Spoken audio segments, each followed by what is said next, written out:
Listo, muchachos, muy buenos días con todos. El día de hoy vamos a tener una nueva clase sobre esto de generalidades de microbiología que hemos estado viendo a través de todo este curso online que hemos visto. Esta nuestra sexta clase vamos a continuar acerca de lo que son bacterias gram negativas, principalmente de importancia clínica, debido a que en la parte anterior nosotros solo habíamos visto bacterias gram negativas principales de lo que era el aparato gastrointestinal y que afectaban al mismo, dando enfermedades gastrointestinales, principales las diarreicas, que fue lo que analizamos la clase anterior. El día de hoy lo que nosotros vamos a ver van a ser otras bacterias gram negativas, las cuales también tienen importancia clínica y como ustedes saben son bastantes, son un montón y tienen muchas características, por lo cual para no hacer tan extenso nos vamos a basar solo en cosas específicas, cosas especiales de identificación, morfología y elementos especiales de cada una de estas bacterias para lograr su identificación y correlacionarla con la clínica principalmente. ¿Ok? Entonces, dando inicio, me gustaría recordar que alguien participe con respecto a las bacterias que vimos en la anterior clase. Dentro de estas, las que daban enfermedades diarreicas, una de las principales era la Escherichia coli. ¿Quién me puede decir, quién puede participar diciéndome qué tipos de Escherichia coli o qué tipos diarreicos de Escherichia coli teníamos?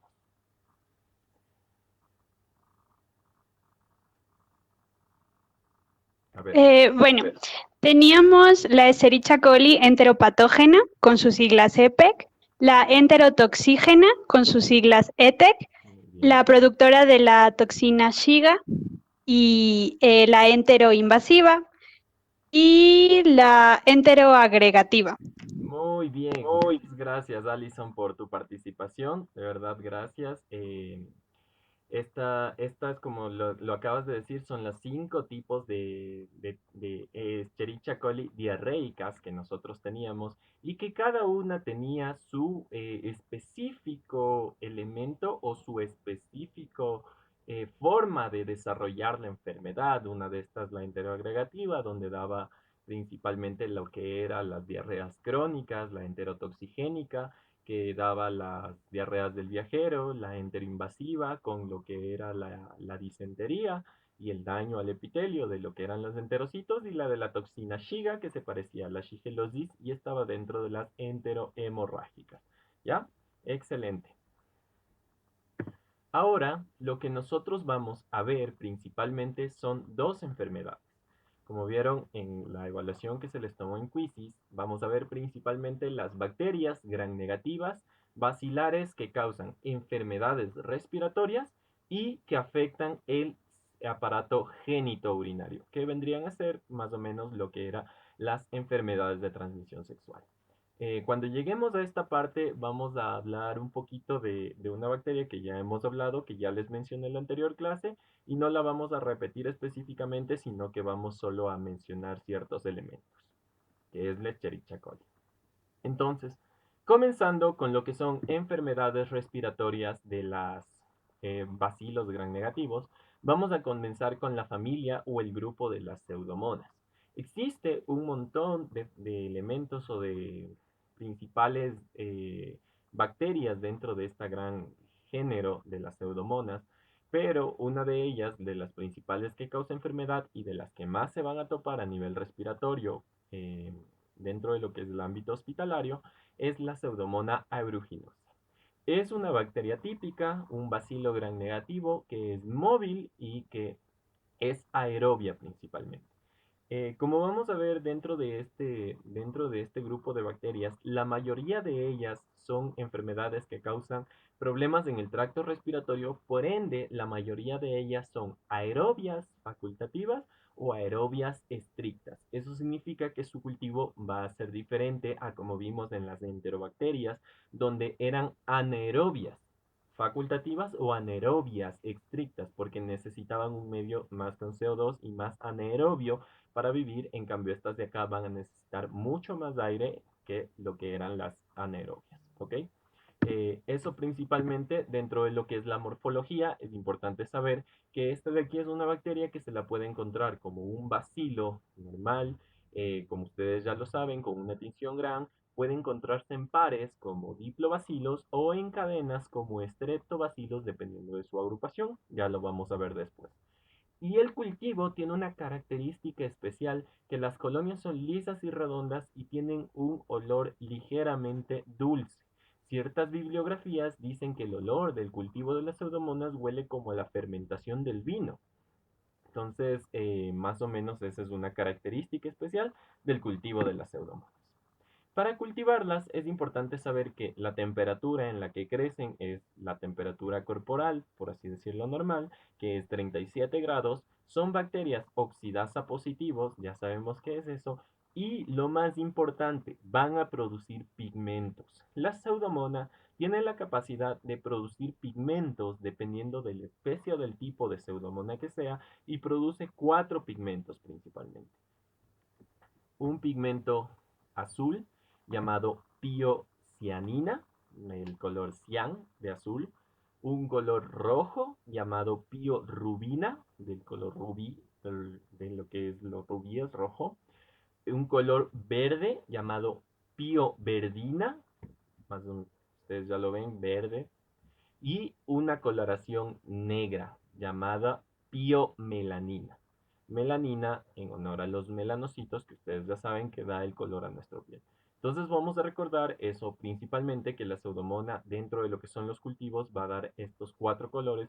Puede generarlos como no puede generarlos, porque tiene la capacidad de crear estos pigmentos dependiendo de la cadena genética que tengan, de los operones y de los plásmidos específicos que hayan recibido o que hayan adquirido. Entonces aquí tenemos, les repito, piocianina, piorubina, pioverdina y piomelanina.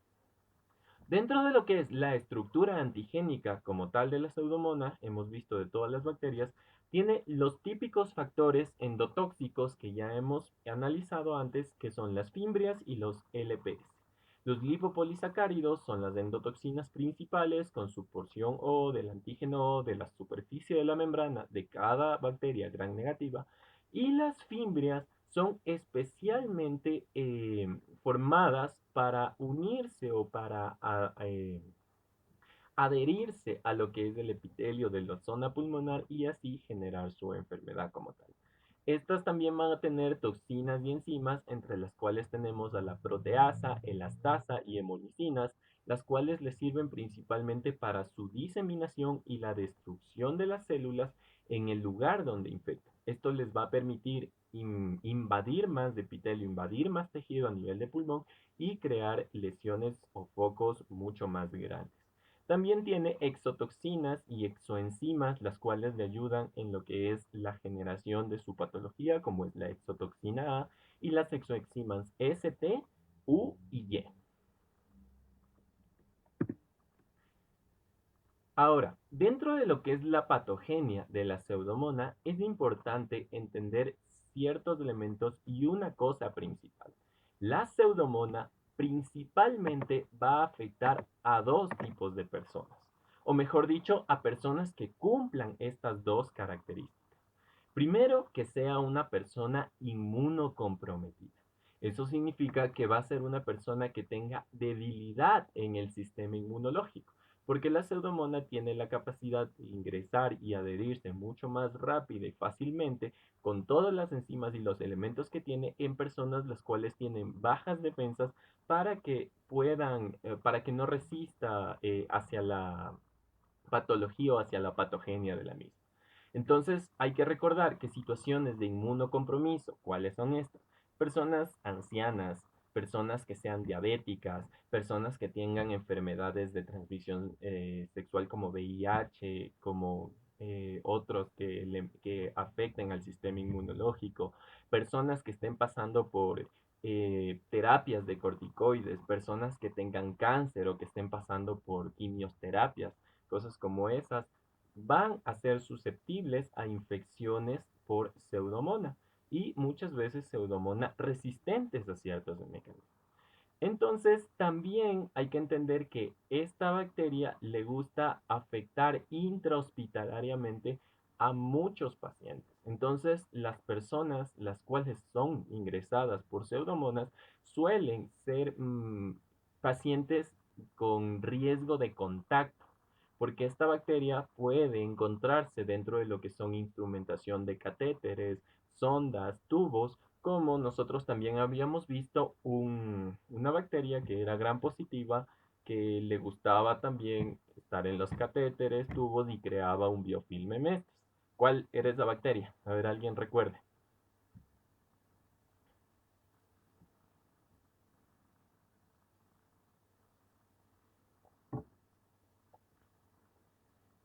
El estafilococos, ¿no es cierto? El estafilococo. Principalmente podríamos tener a Laurus que se encontraba en la piel, pero si ustedes recuerdan específicamente, el estafilococo que causaba más infecciones a nivel de lo que era catéteres, de lo que era elementos que ingresaban, era el epidermidis, ¿sí?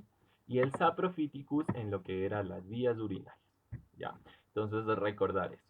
Entonces, también, como les digo, afecta a inmunocomprometidos, afecta a las personas que tengan neutropenia y personas con quemaduras extensas. Es importante saber que a esta bacteria le gusta lo que es la humedad y le gusta los medios húmedos. Entonces, en pacientes los cuales tengan también un riesgo de un ambiente muy húmedo o que están en humedad constante, tienen la facilidad de que esta bacteria prolifere en ese medio y dentro de eso se contagie. Principalmente la enfermedad que suele causar suele ser neumonía. Dentro del ámbito extrahospitalario o intrahospitalario afecta lo que ya les mencioné. Eh, de ahí, principalmente, lo que va a hacer es causar necrosis, causar supuración, causar daño a los tejidos y problemas a nivel de lo que son la piel, dependiendo de dónde afecte la bacteria, como puede ser, como ven, por quemaduras, puede ser por inhalación o puede ser en pacientes inmunocomprometidos. Como complemento, es bueno saber que las pseudomonas se les puede ver en el laboratorio tomando muestras de lo que son las lesiones, la parte lesionada en el caso de quemaduras o heridas bastante grandes, en el caso de orina, porque también puede encontrarse en esta, en la sangre en caso de la sepsis o de la bacteremia o hasta en líquido cefalorraquídeo. El tratamiento principal de la misma suelen ser penicilinas más aminoglucósidos como primera opción y como segunda una cefalosporina o otros elementos de amplio espectro como carbapenémicos.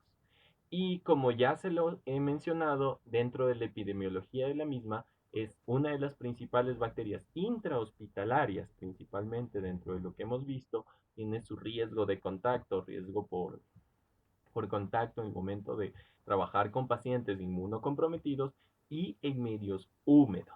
Significa que lugares, por ejemplo, trabajos como son la alcantarilla, por ejemplo, estos lugares cerrados que son ambientes húmedos con bastante humedad, esto significa que van a desarrollar o tienen predisposición a desarrollar este tipo de bacteria o infecciones por este tipo de bacterias. ¿Listo? Espero no se olviden de esto. Vamos a otra bacteria que es la bordetela.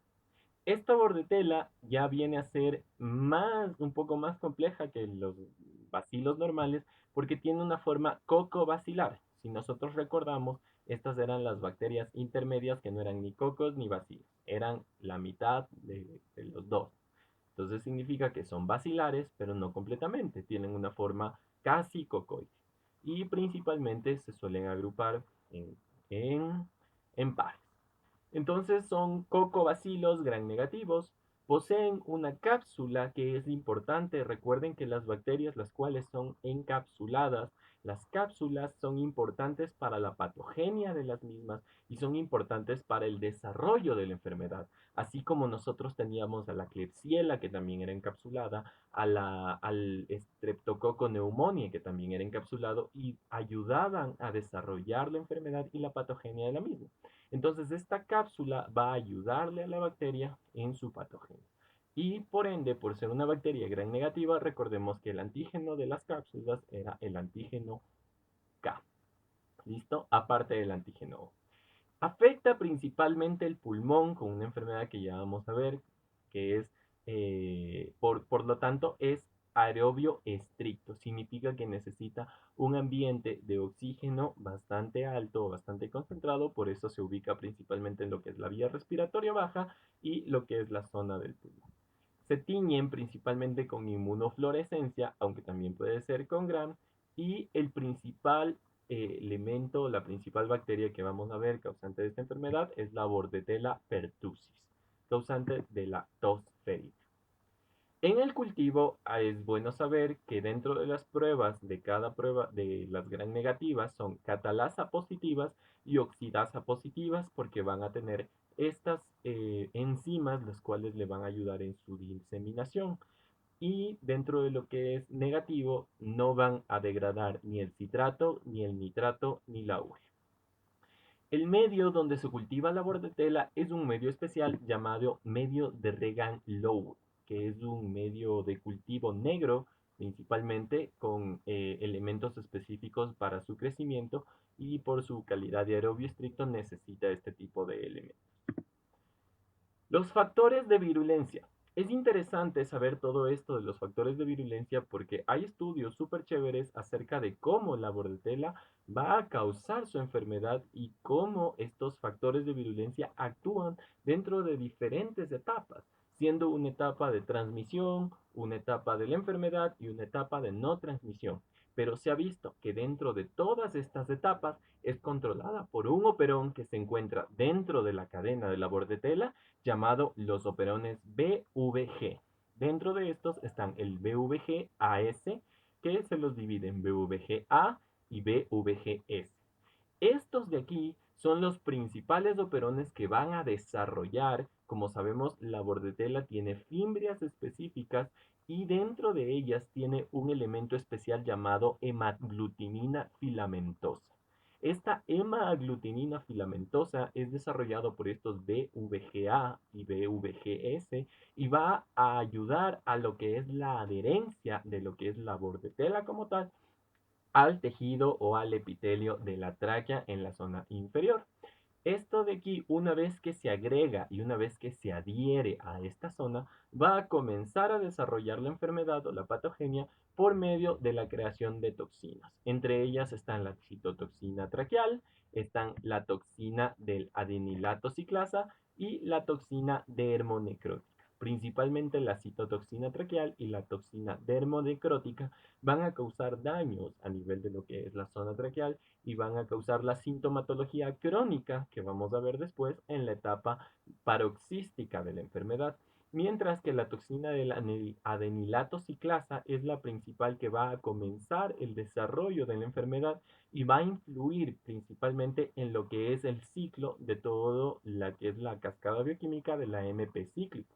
En todo lo que es la entrada de calcio, se van a generar poros y esto también lo que va a hacer es defender a la bacteria porque esta toxina puede funcionar en los macrófagos y en las células blancas, en los leucocitos, para destruirlas y para evitar que cumplan su función. Por lo tanto, es una forma también de protección de las mismas bacterias. Como manifestaciones clínicas, vamos a ver que principalmente, como les dije, va a tener o va a formar la enfermedad de la tos ferina. Tenemos dos etapas en esta enfermedad. Lo más simple de saber es que tenemos una etapa catarral, llamada así por los síntomas principales que se tiene. Es una tos leve con estornudos que parece una gripe normal, un catarro común, el cual puede progresar y va progresando hasta llegar a una etapa paroxística donde tenemos vómitos, cianosis o convulsiones por la hipoxemia o por la falta de oxígeno y la destrucción del epitelio a nivel de lo que son las vías respiratorias inferiores y el coqueluche. ¿Alguien sabe qué es el coqueluche? Es un signo muy característico que se menciona dentro de la tosferina.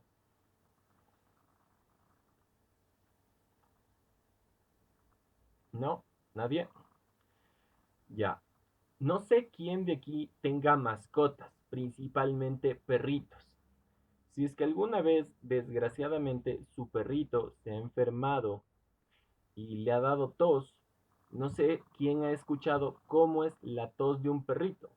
La tos de un perrito es seca, es exacerbante, es bastante ruidosa, es, ¿cómo decirlo? Esa característica. Entonces el coqueluche es esa tos perruna que clasifica o que caracteriza principalmente a la tos ferina. Eso se presenta en la etapa paroxística porque esta tos viene paroxísticamente, o sea, no tiene un periodo, no tiene una forma de presentación en el sentido de que se presenta o en las noches o en las mañanas, sino que puede presentarse a cualquier hora, de cualquier manera, y eso es por avance de esto de la enfermedad como tal. Como complemento, bueno saber que dentro del laboratorio se puede cultivar la bacteria con medio de lo que son muestras de esputo principalmente y inmunocromatografía con lo que es la parte de la serología de la bacteria. El tratamiento es con eritromicina y dentro de la epidemiología algo con lo que se les va a tomar muy en cuenta dentro de lo que son las clases, que posiblemente también lo veamos en la clase del viernes, sea el esquema nacional de vacunas porque dentro de eso también tenemos protección para esta enfermedad, gracias a que por medio de la cápsula nosotros tenemos la forma de crear los anticuerpos y todo para poder combatir esta enfermedad y tener la vacuna de la tosferina. Entonces es importante la vacunación para combatir principalmente esta enfermedad. Ahora vamos a pasar a otra familia llamada la familia de los aemófilos. Esto de aquí vamos a ver dos principales elementos que son los que afectan a lo que es la parte respiratoria, que es del Haemophilus influenzae, y lo que es la parte genital, que es del Haemophilus ducreyi. Son bacilos gram negativos típicos, forman parte de la microbiota normal en el caso del influenzae. Recuerden que cuando hablamos de microbiota dijimos que muchas personas tienen a este Haemophilus dentro de lo que es la vía respiratoria superior y por eso en el momento que fallan las defensas mecánicas, este baja y puede dar neumonía en caso de niños no vacunados. La bacteria principalmente es pleomorfa. Eso significa que es bastante adaptable y tiene la capacidad de presentarse de un montón de maneras. Eso significa que puede cambiar de forma y puede adaptarse según el medio. Y algunas de estos Haemophilus van a tener cápsula que va a ayudar a la patogenia. Y más que nada, hay un dato súper importante con las bacterias que tienen cápsula. Los hemófilos que tienen cápsula son más susceptibles a desarrollar enfermedades del sistema nervioso central como meningitis por Haemophilus influenzae que las que no tienen cápsula o las que no son encapsuladas.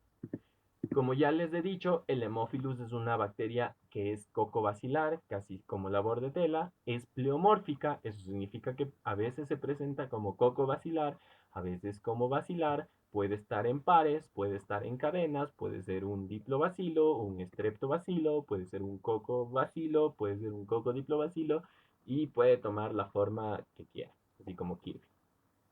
El cultivo, como yo ya les había mencionado cuando vimos las generalidades, va a ser colonias pardas, grisáceas y mucoides que principalmente van a encontrarse en agar chocolate.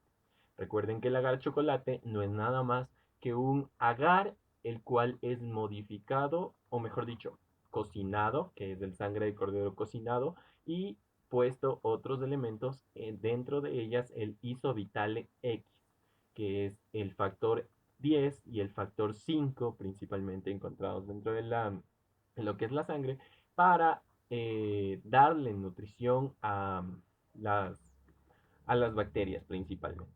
También es importante saber que esto se puede hacer en otro tipo de agares donde se pone los factores como tal, factor 5, factor 10 o factor 5 y 10 en laminillas para ver qué serotipo, qué tipo de Haemophilus puede ser y ver qué crece porque dentro de la familia tenemos bastantes.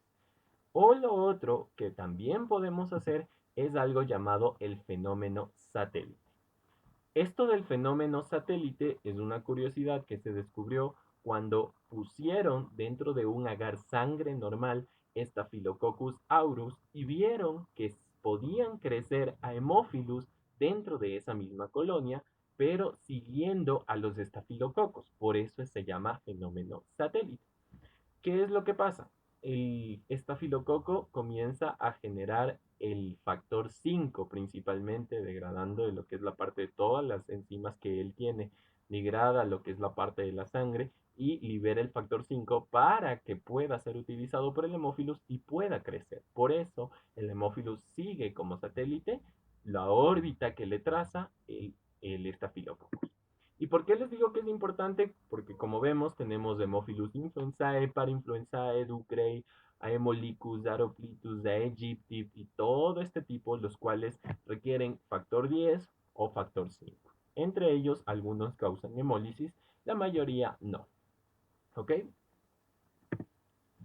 Dentro de lo que es la estructura antigénica. La estructura antigénica es importante saber que tiene una cápsula y algo llamado el PRP o fosfato de ribosa polirribotil. Estos elementos son importantes porque gracias a ello nosotros hemos podido desarrollar la vacuna ante lo que es el Haemophilus influenzae y también pertenece dentro de lo que es el esquema nacional de vacunas. Ahí tenemos la vacuna pentavalente donde cubrimos también al Haemophilus influenzae tipo B. Y este fosfato de ribosa polirribotil es la estructura o la característica que le da esta tipificación de tipo B y es la que es patógena para el ser humano y causa las neumonías. En el caso de que tengan cápsula, suelen ser mucho más susceptibles a que la persona pueda tener meningitis, como les digo, o afectar el sistema nervioso central. Dentro de lo que es la identificación y tipificación, es importante que muchos géneros de Haemophilus influenzae no son tipificables cuando no tienen cápsula, pero se los puede descubrir por aglutinación o se los puede ver por lo que es, o se los puede detectar por lo que es los lipopolisacáridos dentro de la pared y de lo que es la membrana externa. Como les digo, forma parte de la microbiota normal de la nariz y de las vías respiratorias inferiores, entonces va a producir enfermedades en estas zonas por continuidad o por afección de las mismas. La primera va a ser la sinusitis aguda, que va a encontrarse a nivel de los senos maxilares principalmente y va a causar los típicos síntomas de sinusitis que ya los van a ver cuando vean clínica principalmente. El dolor de cabeza, la presión, la sensación de moco en la nariz, el mal olor, por así decirlo, que son algunos y ya los van a ver después. También por la continuidad que tienen con lo que es anatómicamente la trompa de Eustaquio que conecta el oído interno, no, el oído medio con lo que es la cavidad nasal, vamos a tener las otitis medias bacterianas causadas por hemófilos. Puede causar bronquitis y puede causar neumonía, principalmente, como ya lo saben, en personas no vacunadas o en niños, y artritis séptica. También en el caso, como les digo, de que sean encapsulados estos hemófilos, puede llegar a causar meningitis e infección de lo que es el sistema nervioso central. Es importante saber como complemento que la inmunidad, como ya les he dicho, a los 3 meses la inmunidad se genera innatamente debido a los anticuerpos maternos si es que la madre ha sido inmunizada contra esta bacteria. Recuerden que hay ciertos tipos de inmunoglobulinas, entre ellos la IgG, que atraviesa la placenta y otras como la IgA que es secretada en la leche materna. Entonces, esto de aquí le va a dar inmunidad durante los primeros meses a los recién nacidos. Después de eso, nosotros tenemos las vacunas conjugadas de lo que son de las proteínas del Haemophilus, que ya hemos visto, de los PRP y las cápsulas principalmente, y estas se encuentran en la pentavalente en nuestro sistema de vacunación. El tratamiento principal son con beta-lactámicos como amoxicilina, y se le añade ácido clavulánico debido a que esta bacteria es típica formadora de beta-lactamasas. Entonces siempre se le añade un inhibidor de las mismas. O se puede ampliar a otro tipo de penicilinas con otro tipo de inhibidores de beta-lactamasas, como ustedes ya lo conocen. O de segunda opción tenemos cefalosporinas, fluoroquinolonas o elementos específicos ya de amplio espectro. Dentro de la epidemiología, como se encuentra dentro de lo que es la vía nasal, es transmisible principalmente por flush, por vía respiratoria, como cualquier enfermedad de lo que es la parte respiratoria, y es importante saber que más o menos dentro de lo que es la neumonía, el Haemophilus tiene sus características, pero no es la única que causa neumonía. También causan los Streptococcus pneumoniae, las clamidias, los micoplasmas y ciertos tipos de legionelas. Entonces es importante ver que cubrir esta bacteria ya es cubrir bastante porque esta de aquí es dentro de las más comunes en la causa de neumonía, aparte del estreptococo. Listo. Ahora sí, vamos a empezar con lo que son bacterias o enfermedades de lo que es el tracto genitourinario. Principalmente bacterias de transmisión sexual y bacterias que afectan el tracto genitourinario. Como una pequeña acotación, aunque no esté en diapositiva, vamos a hablar del Escherichia coli. Como yo les dije, tenemos dos tipos de Escherichia coli. Una enteropatógena, que ya vimos todos los tipos, y una sola que es la uropatógena. Esta Escherichia coli uropatógena tiene los mismos elementos que ya hemos visto antes del Escherichia coli, solo que aquí las enterotoxinas no actúan, actúan más los otros elementos de la patogenia de las mismas. ¿Cuáles eran los otros elementos? Teníamos a lo que eran las fimbrias, lo que eran las principales, la tipo 1, la tipo 2 y las avecinas que creaba para adherirse al epitelio de la zona urogenital y quedarse en esta zona, llegar a lo que es la base del epitelio, acomodarse ahí y poder proliferar y crear las infecciones urinarias. Principalmente su método de contagio en este caso no son las relaciones sexuales, pero las relaciones sexuales, como les mencioné en la clase anterior, promueven mucho las infecciones, principalmente en las mujeres, pero es más una cuestión anatómica que una cuestión netamente bacteriológica o epidemiológica. Porque, como les digo, recuerden, en las mujeres, anatómicamente, la uretra es de este sabor, así, chiquitito, es bien pequeña, creo que no mide más allá de 4 centímetros y mis conocimientos anatómicos no me fallan. Entonces, dentro de esos 4 centímetros es mucho más fácil que el momento en que existe penetración y que existe el movimiento continuo de roce, el pene empuje estas bacterias a la parte superior del tracto urogenital femenino y por eso las bacterias se lleguen a esta zona y puedan colonizar. Por eso, señoritas, niñas, una buena práctica de sexualidad es que después de tener relaciones sexuales vayan a orinar. Y suele ser común. Muchas veces a muchos les pasa que después de tener relaciones sexuales les da ganas de ir al baño. Entonces es una forma de que el cuerpo también protege al cuerpo de esa manera. En el caso de los hombres es mucho más complicado, es mucho más difícil. Las bacterias que afectan el tracto genitourinario suele ser por infecciones internas que migran al riñón por la sangre o por la zona linfática. Entonces, esa es la variación nomás.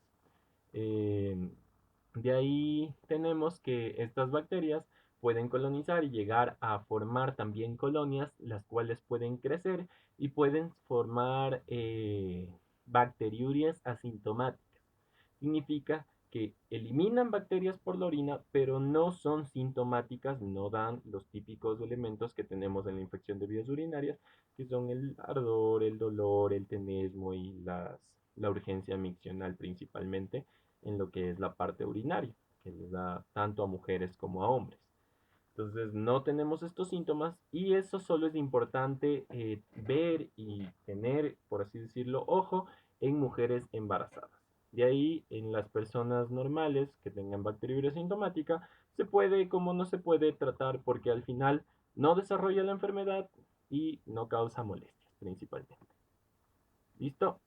Ahora, vamos a comenzar con lo que es la otra parte del Haemophilus, que es la bacteria que estamos viendo. Dentro de la patogenia, dentro de la estructura, es similar, es igual. Vamos a tener los mismos elementos, los mismos factores, los cuales nos van a ayudar a lo que es el desarrollo de la enfermedad, la cápsula, los PRPs y todo esto. Pero el Haemophilus ducreyi es un Haemophilus, una bacteria gram negativa, que va a producir ulceraciones y daño en lo que es la mucosa de la zona genital donde se encuentra, principalmente en la parte del pene o de la vagina, y va a producir el llamado chancro blando o chancroide. Hay una característica especial dentro de este tipo de patología que lo van a recordar, que esta va a causar úlceras rasgadas que son limpias, tienen edema y son hiperalgésicas. ¿Por qué me interesa que sepan y que recuerden principalmente esto? Úlcera rasgada, limpia, tiene edema e hiperalgésica.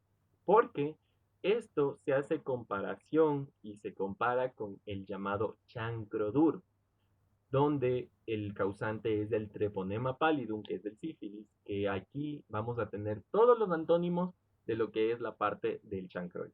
Si aquí tenemos úlcera rasgada, en el sífilis, en el chancro duro, tenemos una úlcera, por así decirlo, con bordes lisos.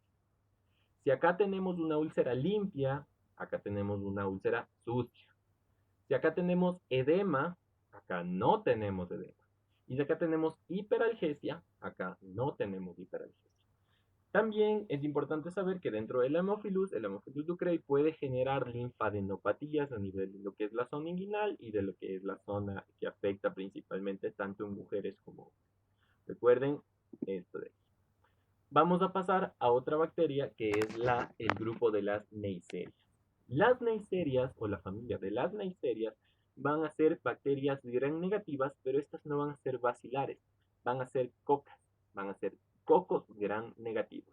Principalmente van a ser diplococos gram negativos. Van a ser cocos agrupados en pares, los cuales van a pintarse de gram negativo, son inmóviles, más o menos miden 0,8 micras, aerobios y oxidan principalmente lo que son carbohidratos o hidratos de carbono. Hay dos grupos de importancia clínica que vamos a analizar aquí, que son las neiserias, o mejor dicho, los gonococos y los meningococos. Dentro de su nombre científico, Neisseria gonorrheae y Neisseria meningitis. Como lo pueden ver en la imagen, son de esa forma, con microscopía electrónica, tienen pilosidades, que ya vamos a ver, tienen un montón de proteínas y un montón de elementos los cuales le ayudan en su patogenia, y son diplococos que están unidos y suelen ser intracelulares. La morfología son diplococos inmóviles, tienen forma de riñón principalmente cuando se encuentran solas por la semejanza a los diplococos, y en el cultivo es importante saber que son elevadas y mucoides. Estas de aquí producen secreciones, las cuales van a ser mucoides, bastante mucoides, y van a generar lo mismo dentro de la patogenia y van a generar estas secreciones, suelen ser a veces blanquecinas, pero mucoides principalmente y brillantes. ¿Ok? Como les digo, vamos a ver a dos elementos principales que son los gonococos y los meningococos, llamados así para abreviar, porque es Neisseria gonorrheae y Neisseria meningitidis. La Neisseria meningitidis, y como ya les he mencionado en el Haemophilus, es encapsulada. Como les mencioné, la cápsula tiene un papel importante en la patogenia de enfermedades que se desarrollan en el sistema nervioso central. Entonces, la cápsula de polisacáridos del meningococo le ayuda a afectar lo que es la parte de las zonas meningias y a causar la meningitis meningocócica principalmente.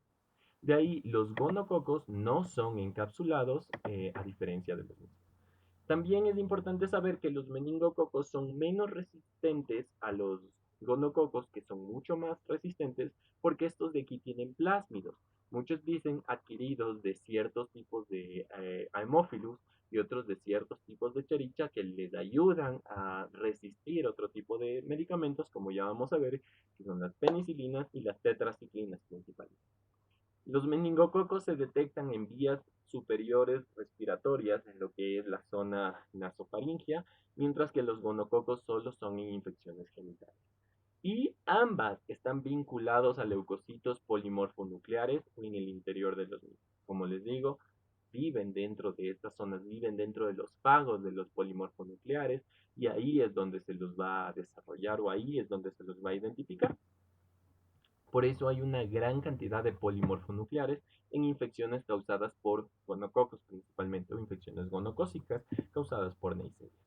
Los cultivos, es importante saber que se desarrollan mucho mejor en sustancias orgánicas complejas que en cultivos por la capacidad intracelular que tienen dentro de lo que son los macrófagos. Eso significa que necesitan muchas veces de estas sustancias orgánicas o elementos orgánicos un poco más complejos, como son células, macrófagos y elementos de los polimorfonucleares para sobrevivir y crecen mejor ahí que en otro tipo de cosas.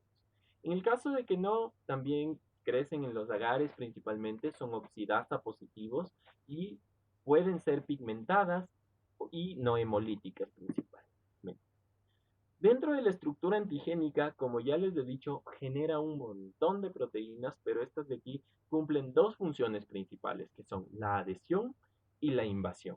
Como hemos visto y como ya lo vamos a ver después en la clamidia, hay elementos los cuales son intracelulares y sobreviven mejor dentro de las células para protegerse de todos los elementos que están en su exterior. Entonces va a tener las pilosidades o fimbrias que le ayudan a la adhesión, son elementos que salen de lo que es la membrana o dentro de lo que es la pared o de la cápsula de la misma y se liberan hacia afuera para llegar a unirse o para lo que es la adhesión de las mismas.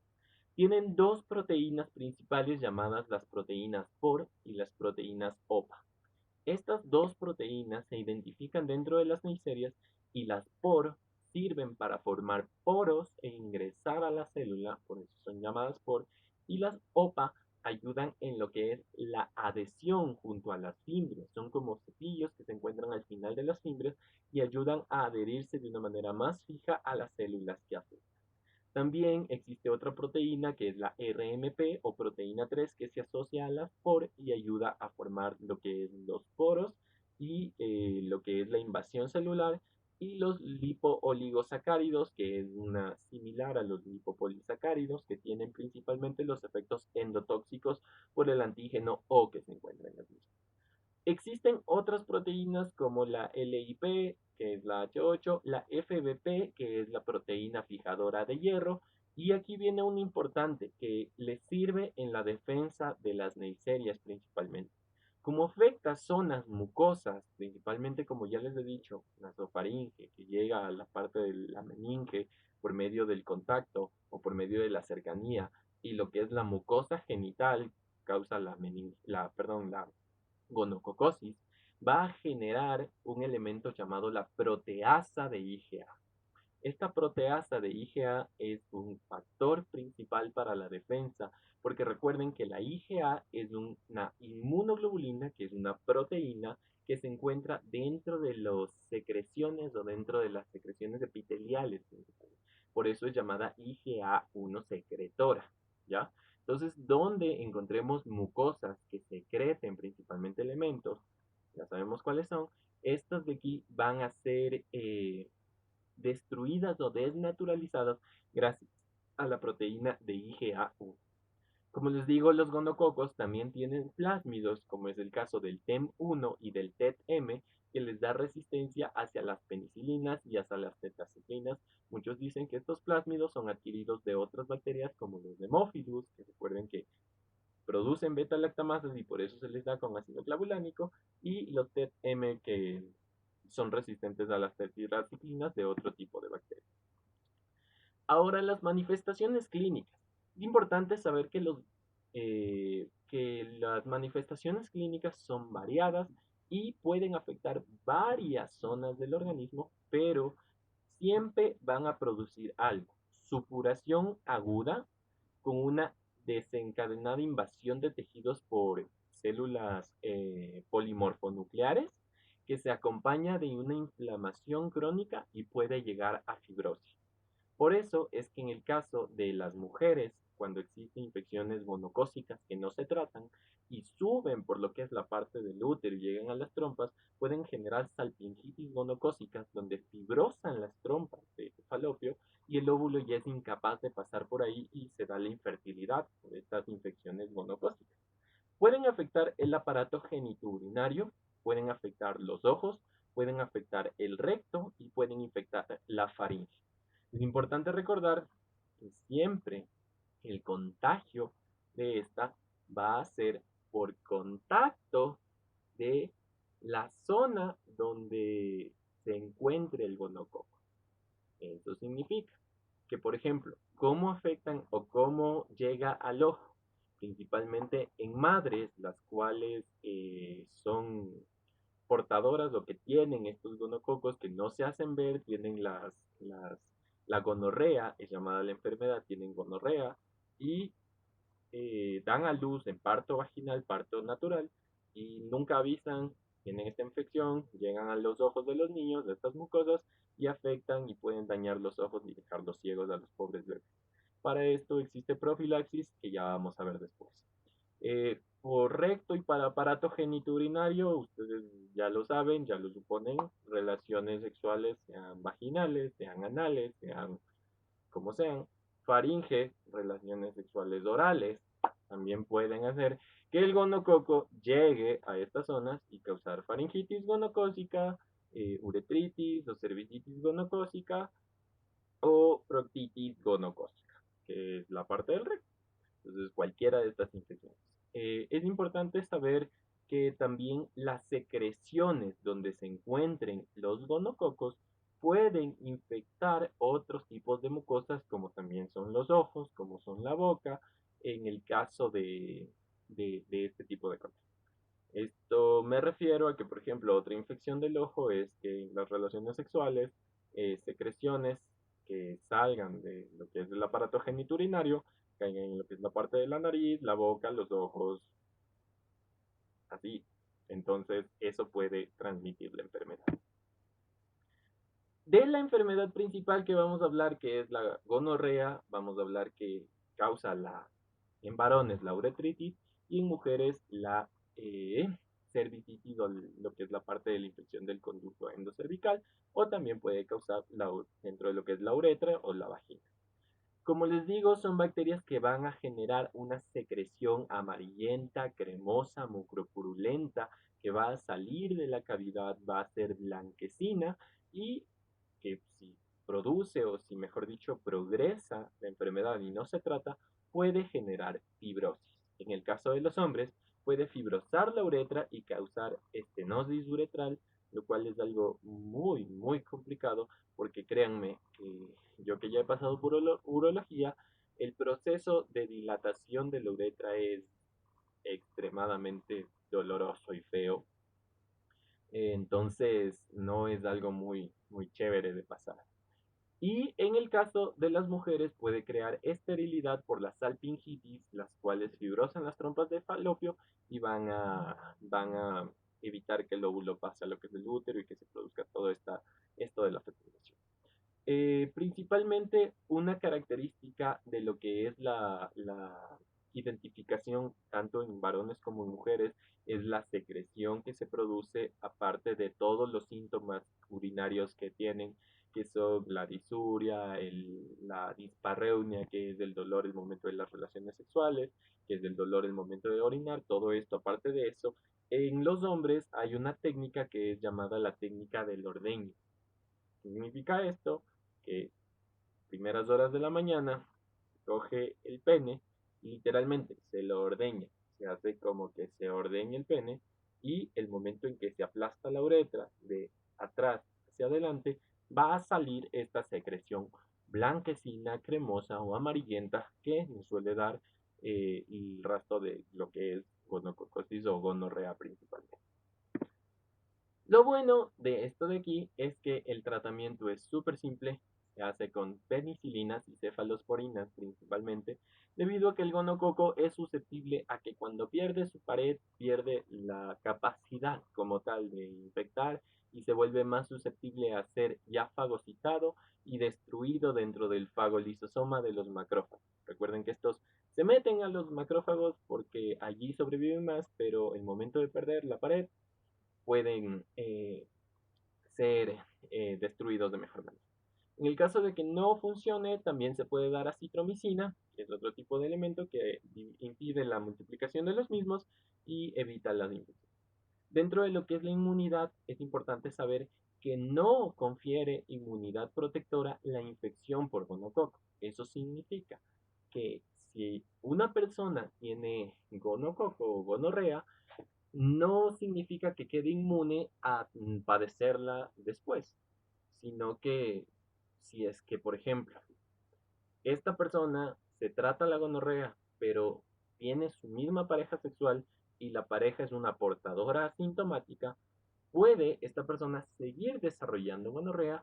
Por eso, dentro del tratamiento y la prevención de la gonococosis o de la gonorrea, es importante saber que cuando se trata este tipo de enfermedades, no solo se trata al paciente, también se trata a la o las parejas sexuales que tenga. Y ahí el paciente tiene que ser muy honesto, muy sincero con respecto a eso. Y nosotros como médicos hay que ser lo más sutiles y lo más persuasivos posibles para decirle, esta es una enfermedad de este tipo y si usted no se trata usted y su o sus parejas, puede llegar a desarrollarse, puede llegar a causar esterilidad, puede llegar a causar este tipo de complicaciones y puede usted seguirse infectando o esa persona puede seguir infectando a otras personas. Entonces, es importante ese punto. Entonces, se trata a la o las parejas sexuales que tenga la persona. Dentro de lo que es la prevención, como les digo, el tratamiento conjunto de la o las parejas es uno de los principales pilares fundamentales. Lo segundo es el contacto sexual. Es importante recordar evitar ser promiscuo, evitar la promiscuidad, evitar tener múltiples parejas sexuales y eso más que nada y usar siempre métodos de lo que es barrera. Hablando de esto principalmente, ¿alguien me puede decir qué es promiscuidad o qué tienen o qué entienden como promiscuidad?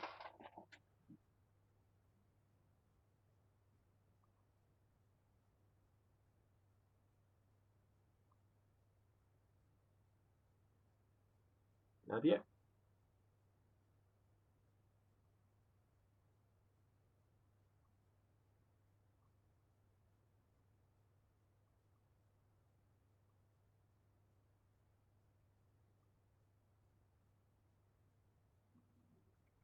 Ya, cambiar de parejas a cada rato, dice Javier Alejandro.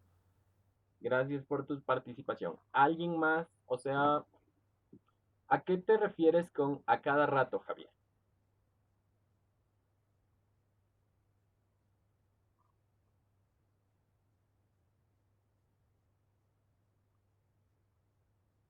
Tener encuentro con diferentes personas un mismo día. Ya, ok. Tener más de dos parejas. Ya, ok. Ya. Muy bien. Que únicamente buscan placer. Ya. Dentro de lo que es el ámbito médico, es importante saber, entender y enterarse dentro de todo lo que es este tipo de elementos o dentro de este tipo de cosas para saber definir las cosas como son, por así decirlo. Y dice, o sea, en sexualidad es un desorden sexual. Ya. Eh, Podría ser que dentro de todo lo que ustedes hablan está en lo correcto, pero no define específicamente un tiempo o no define, por así decirlo, eh, algo específico donde yo pueda encasillar a la promiscuidad. Porque, por ejemplo, al decirme tener múltiples parejas sexuales, digamos, yo tengo una pareja y estoy un mes con mi pareja y termino con mi pareja y bueno, tuve relaciones sexuales con mi pareja, termino después del mes y después de 2 meses otra pareja y también, pero igual duró 2 meses y termino, y otra pareja en 2 meses y termino, y otra pareja en 2 meses y así, cada 2 meses, por así decirlo. Entonces, no tengo múltiples parejas, sino que se termina rápido con las parejas que tenía, por así decirlo, ¿ya? Entonces, ¿soy o no soy promiscuo? ¿Qué dice?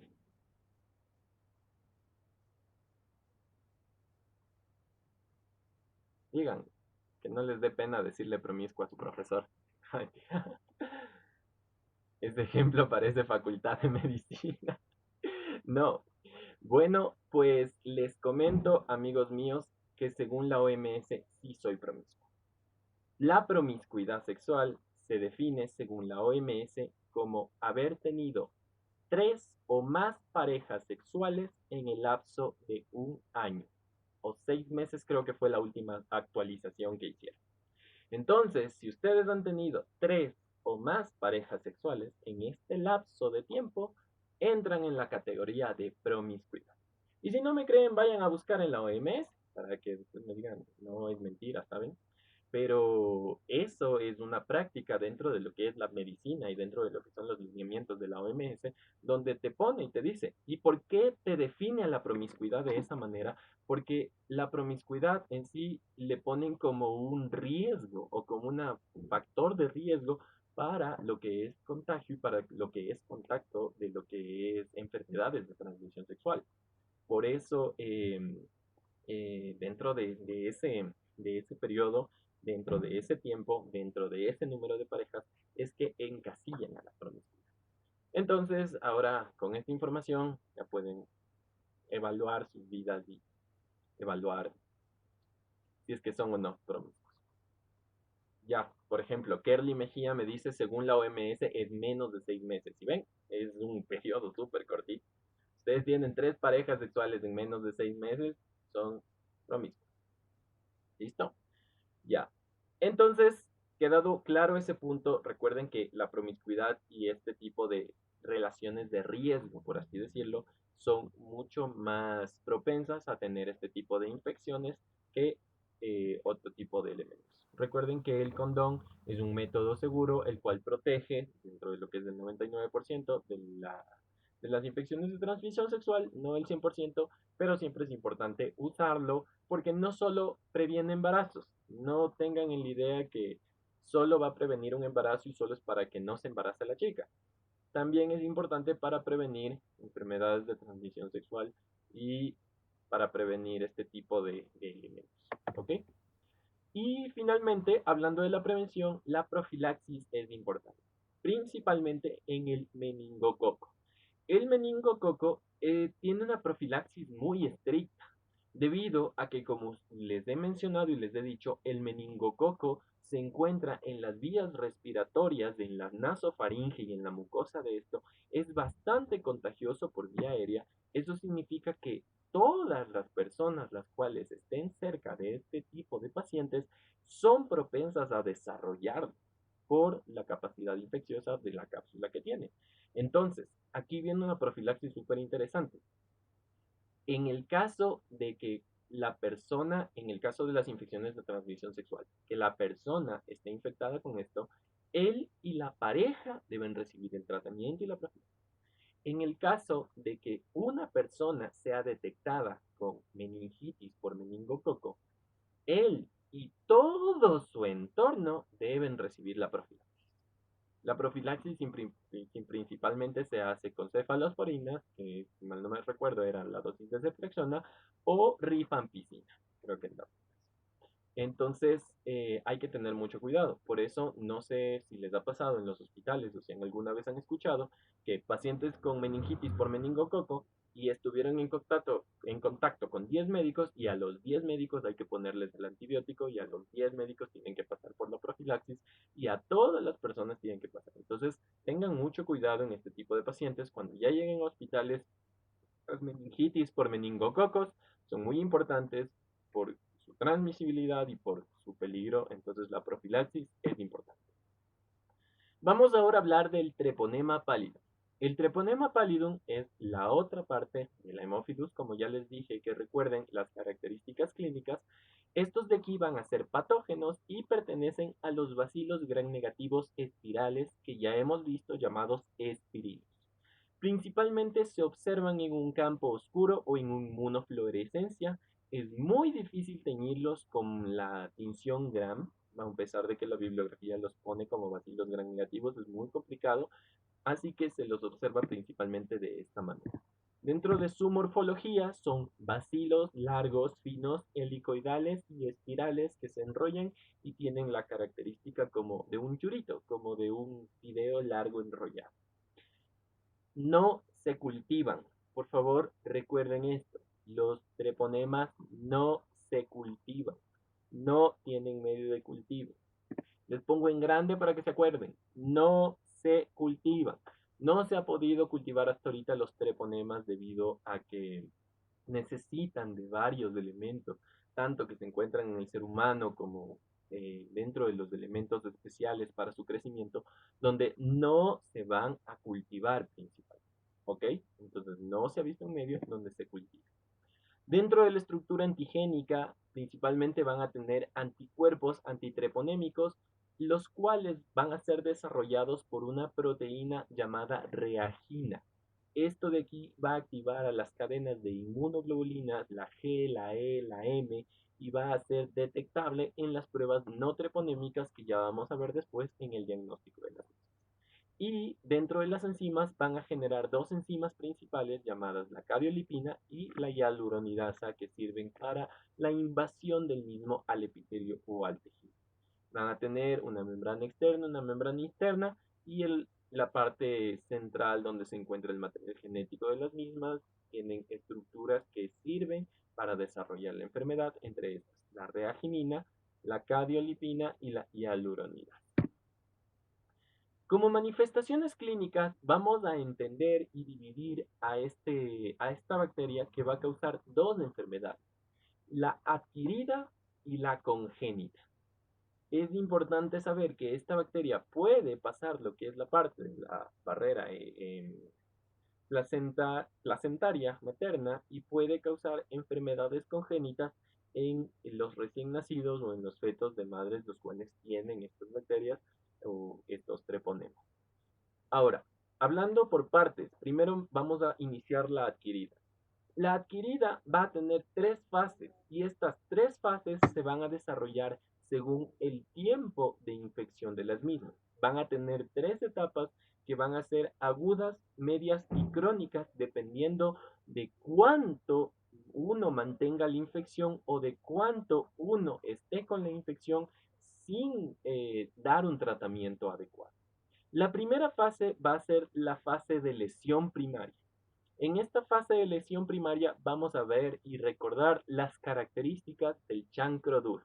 Este es el típico chancro duro que se presenta a nivel de lo que es la zona genital o la zona donde se encuentre el treponema principalmente. Es importante saber que en este chancro duro, en esta úlcera que se va a crear, va a haber una gran cantidad de treponemas y un raspado de la úlcera con una visualización en microscopía de campo oscuro va a ser lo que nos ayude a detectar al treponema mental y al tratamiento del mismo.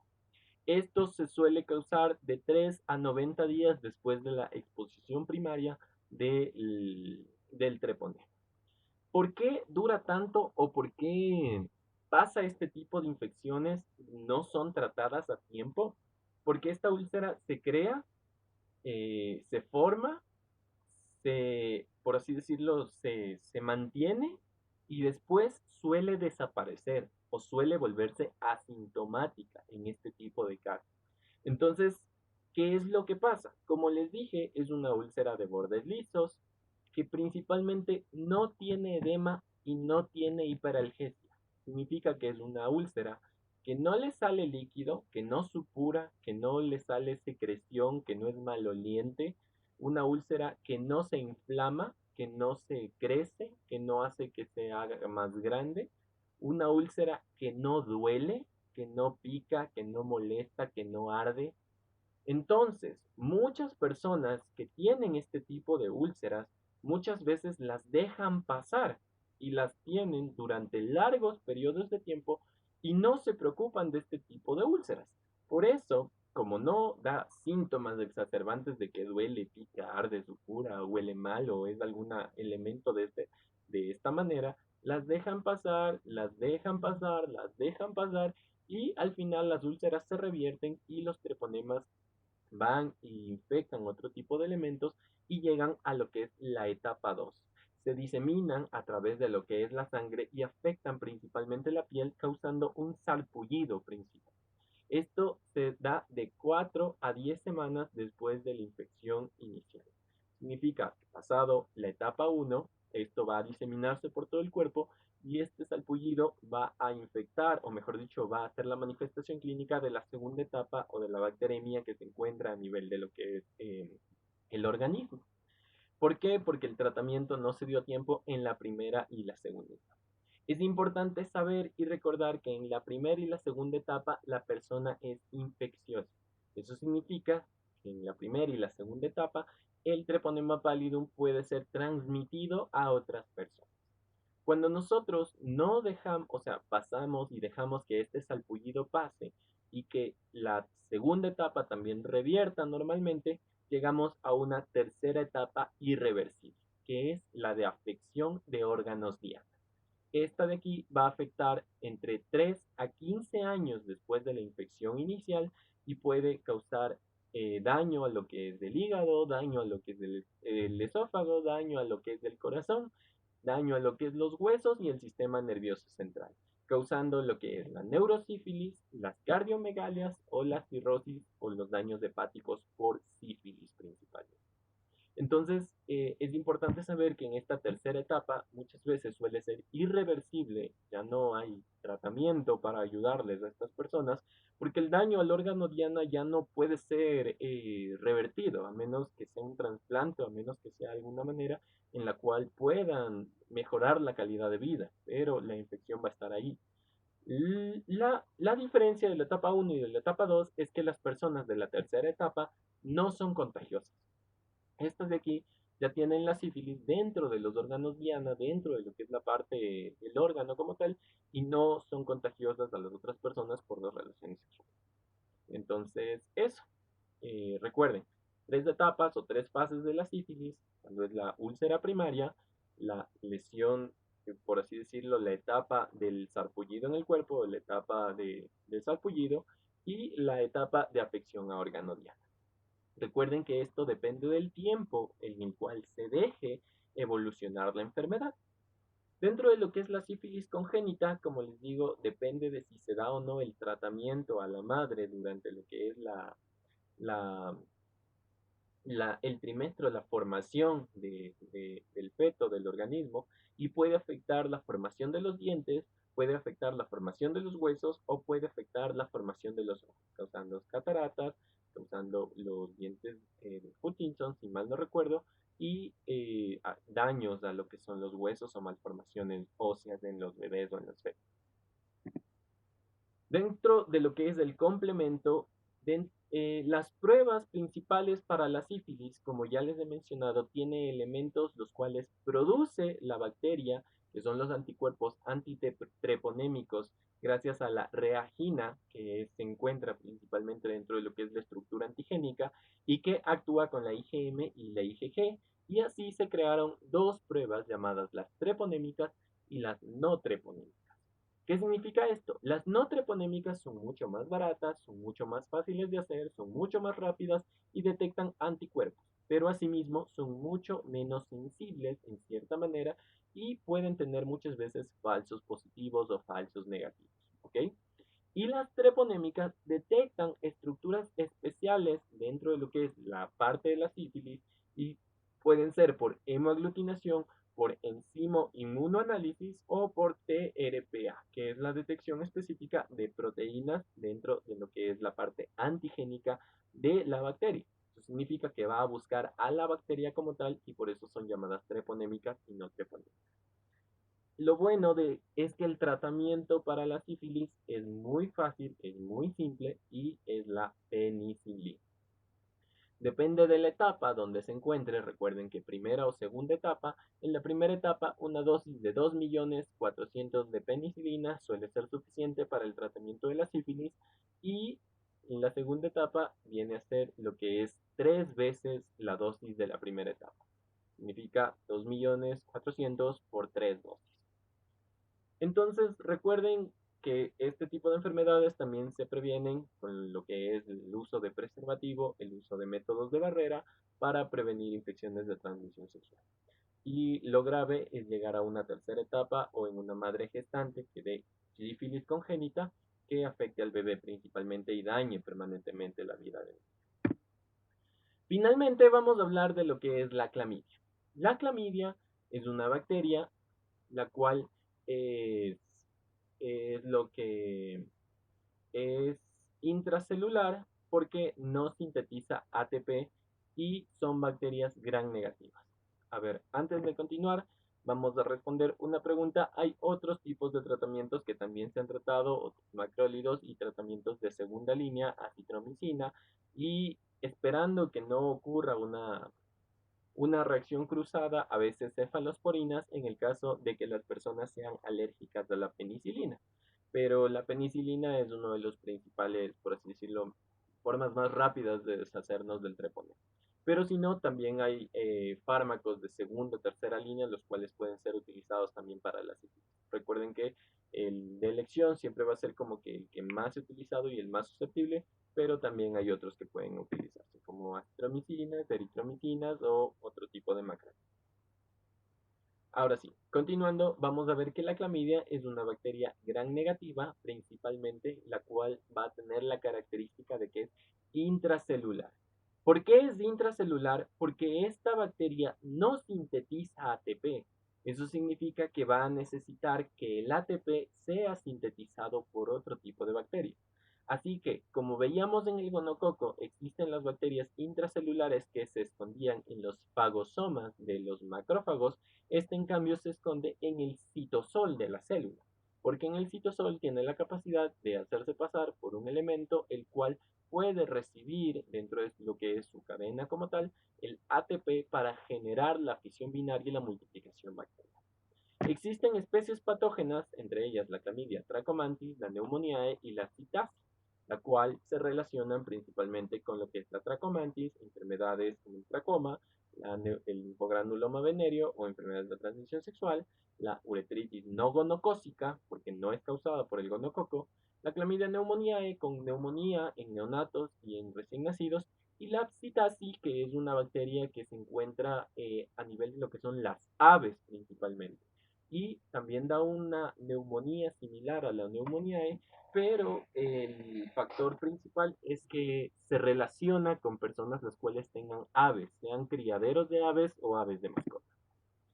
Algo importante de la clamidia es el ciclo de vida de la misma. La clamidia tiene un ciclo de vida intracelular bifásico. Eso significa que es como, si mal no recuerdo, el parásito causante de,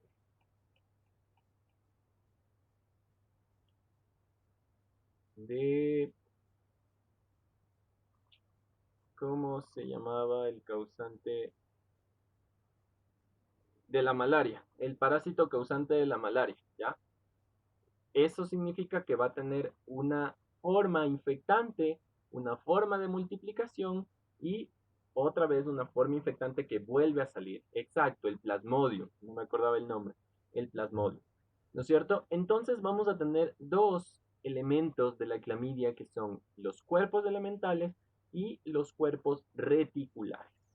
Dentro de lo que es el cuerpo elemental, entra en una vacuola en el citosol de la célula y ahí va a comenzar su transformación con un ciclo de más o menos 8 a 10 horas y se diferencia en algo llamado el cuerpo reticular.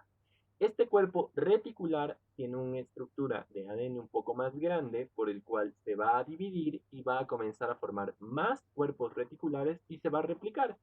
Una vez que son bastantes, se vuelve a convertir en un cuerpo elemental y es expulsado o liberado de la célula para llegar a otras células e infectar a otro tipo de células.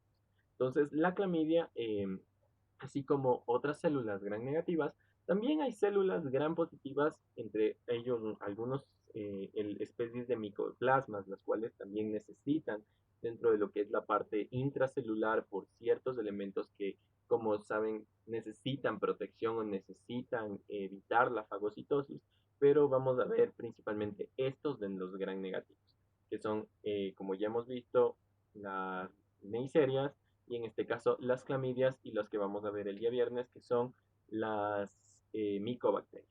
Entonces, este cuerpo elemental vuelve a salir y se repite el ciclo. Más o menos el ciclo dura de 48 a 72 horas y es lo que se mantiene la infección o se mantiene la transmisión de la misma en el cuerpo para desarrollar la enfermedad. La estructura antigénica principalmente se da por antígenos de tipo específico que tiene la clamidia en sus cuerpos elementales, antígenos que tienen la parte de la pared externa de los lipopolisacáridos y algo llamado antígeno de especie, lo cual le da la serovariedad de la clamidia. Si nosotros recordábamos, tenemos antígenos O, los cuales son específicos dentro de lo que vimos de la Escherichia coli. Existen varios tipos de antígenos O. Entonces, estos varios tipos también tienen antígenos de especie, en el caso de la clamidia, llamados MOMP, los cuales son específicos de las especies de las clamidias y le ayudan en su patogenia. Estos de aquí, también junto con los LPS, son los factores de las endotoxinas que le ayudan a lo que es la infección y en la detección se fijan principalmente por el complemento y sintetizan folatos. Por eso, muchas especies de las clamidias dentro de lo que es su parte intracelular necesitamos algo que ingrese a la célula y afecte a la clamidia. Por eso, el tratamiento que se suele usar suelen ser elementos no que afectan ya la pared, sino otro tipo de tratamientos como macrólidos, como inhibidores de membrana o de los que se ha visto más, que son los sulfametazol y el trimetropin. Que si ustedes recuerdan, este tipo de fármacos, las sulfonamidas y el trimetropin, que es el trimetropin sulfametoxazol, afecta a lo que es la cadena de la creación del ácido fólico por la capacidad de sintetizar folatos de este tipo de bacterias. Entonces vamos a ver dentro de las tres bacterias, resumidamente, que la clamidia trachomantis va a causar enfermedades como el tracoma, la conjuntivitis, la uretritis no gonocócica, la salpingitis, la cervicitis y la neumonitis en lactantes y algo llamado el linfogranuloma venéreo.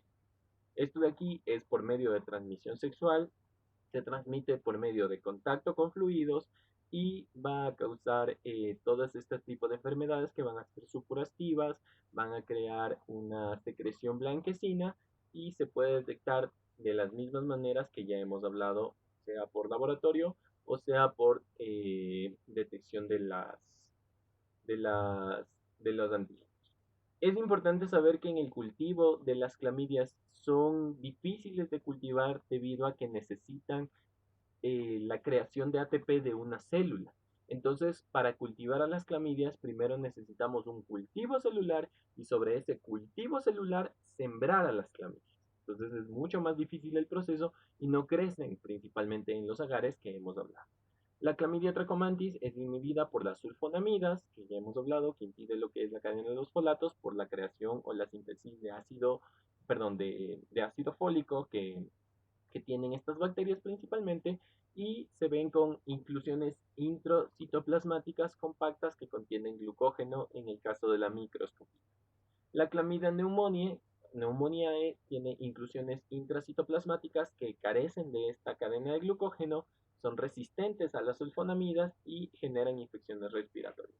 Y la citasi, como les digo, principalmente genera la citacosis, que es una enfermedad parecida a lo que es la parte de la neumonía o infecciones respiratorias, un poco más grave y que principalmente se relaciona con lo que son las aves.